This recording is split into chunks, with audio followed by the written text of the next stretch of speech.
வேதத்துக்கு 6 முக்கியமான தோஷம் இருக்கு, செய்யக்கூடாதுன்னு சாஸ்திரம் சொல்லுது. 6 தோஷம். கீதி, சீக்ரி, சிரஹ்கம்பி, லிகிதபாடகா, அனர்த்தஜ்ஞா, அல்பகண்டஸ்ச ஷடேதே தோஷா. சாஸ்திரம் 6 தோஷங்கள் வேதத்துக்கு சொல்றது. கீதி, ராகம் போட்டு வேத பாராயணம் பண்ணாதே. சிந்து பைரவில புருஷ சுத்தம் சொல்லவும், காம்போதில ஸ்ரீ சுத்தம் சொல்லவும், இப்படி சொல்லாதே. கீதிங்கிறது தோஷம். ரெண்டாவது தோஷம் சீக்ரி. சீக்ரினா அவசர அவசரமாக சொல்லாதே, சொல்லக்கூடாது. வாய் தவறித்துனா சப்தம் லோபமாயிடும்.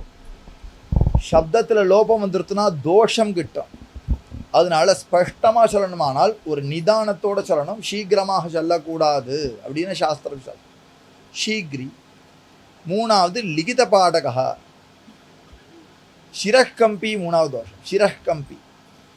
வேதம் சொல்லும் பொழுது, வேத பாராயணம் பண்ணும்போது தலை அசைக்காத, ஸ்வரத்துக்கு ஏற்ற மாதிரின்னு வேத பண்டித்தால பார்த்தேன்னா கையை அசைக்கலாமே தவிர தலை அசைக்க மாட்டாங்க.